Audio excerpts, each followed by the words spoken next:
आपण से famous pencil art तो देखिथिबे जेउथिरे पा जाउतिला Apsara pencil extra 5 mark for good handwriting. Best quality pencil तैयारी करिबा और विदेशी पेंसिल को कंपटीशन देबा एते सहज नथिला, तथापि हिंदुस्तान पेंसिल हार मानिला नहीं और सेबे जन्म हैला नटराज पेंसिल रो।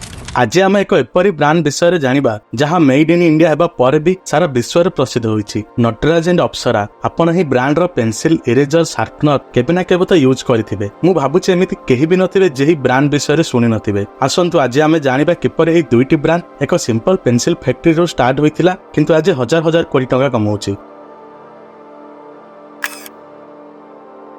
1947 भारत स्वाधीनता हो जाइथिला किंतु से समय इंडियन मार्केट रे आपन को केवल विदेशी ब्रांड ही राज करथिबार देखिया को मिलिबो। आ सेम सिचुएशन थिला स्टेशनरी एंड पेंसिल मार्केट रे भी। भारत रे यूज होउथिबा प्राय pencil Germany UK and Japan रो इंपोर्ट करा जाउथिला। से समय जाय एमिति कोनोसे भी भारतीय कंपनी नथिला जे कि बेस्ट क्वालिटी रो पेंसिल प्रोवाइड करि परिबो। किंतु सेबे आसिले तीन जण सांग से माने भारतीय मार्केट पई made in India pencil manufacture करिया पे निष्पत्ति नेले। विजय सांगवी, मनसुकानी, रामनाथ मेहरा से तीन जण सांग मिसी मुंबई रे एक छोट यूनिट खोलिले जहार ना रखा गला हिंदुस्तान पेंसिल प्राइवेट लिमिटेड। सेमानक मिशन सिंपल थिला इंडिया रो पिला मानक पई विश्व स्तरीय पेंसिल तैयारी करिबा जहार क्वालिटी बेस्ट हेतिबो आ ता सहित अफोर्डेबल भी हेतिबो जाको प्रत्येक ग्राहक अफोर्ड करि परिबे। किंतु बेस्ट क्वालिटी पेंसिल तैयारी करिबा आ विदेशी पेंसिल को कंपटीशन देबा एते सहज नथिला। बेस्ट क्वालिटी पेंसिल बनाबा पई बेस्ट क्वालिटी वुड आ ग्राफाइट रे यूज होउथिला। बेस्ट क्वालिटी वुड माने जो वुड सॉफ्ट आ मजबूत हेतिबो। से समय रे पेंसिल बनाबा पई देवदारू वुड रो यूज होउथिला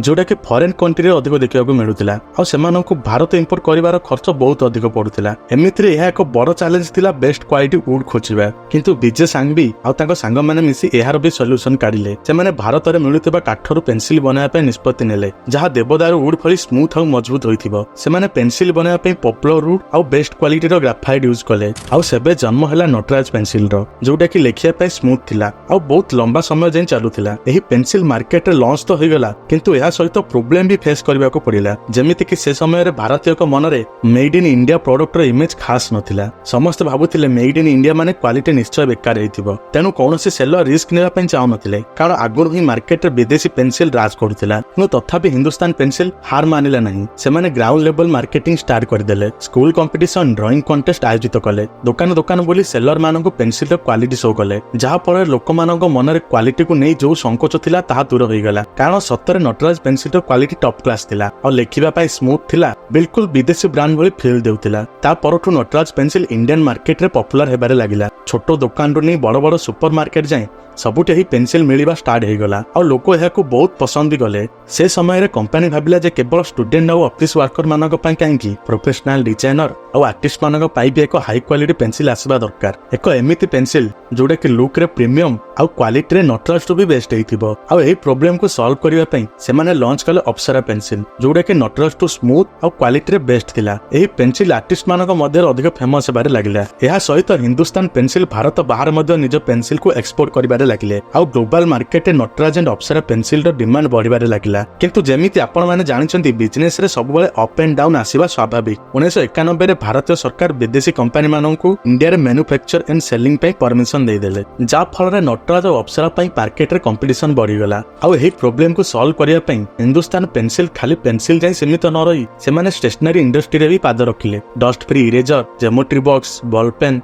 विभिन्न टाइप रो जिंस मार्केट रे लॉन्च कले। और एही परी हिंदुस्तान पेंसिल केवल एक पेंसिल ब्रांड नुहे बरम स्टेशनरी मार्केट रे भी बड़ ना बनै देला। 1990 दशक रे सेमाने प्रमोशन पई टीवी आर्ट्स आउ प्रिंट मीडिया रो सहारा नेले। से समय रे टीवी आर्ट्स लोकमानक ऊपर बहुत प्रभाव पकाउथिला। एहाकू नजर रे रखी सेमाने डिफरेंट टाइप रो आर्ट्स लॉन्च कले जेमिति कि पेंसिल आर्ट रे से देखा गला जे केमिति बाकी ब्रांड रो पेंसिल लीड भांगी जाउची किंतु सेठी नटराज पेंसिल रेस रे नंबर 1 आसुची। आ किछि एही टाइप रो चलती ही जाए कैंपेन स्टार्ट करा गला जोटा कि से समय बहुत पॉपुलर हैला। यह सहित अप्सरा पेंसिल पे मध्य अलग कैंपेन स्टार्ट हैला। आपण से फेमस पेंसिल आर्ट तो देखिथिबे जेउथिरे पा जाउतिला Apsara pencil extra 5 mark for good handwriting. एही भली कैंपेन सब पॉपुलर हेबारे लागिला जा फल कंपनी रो सेल्स तो बहुत बूस्ट आसिला। जदि आमे आजिर कथा देखिबा ताहाले हिंदुस्तान पेंसिल स्टेशनरी मार्केट रे पाखापाखि 65% मार्केट शेयर होल्ड करे।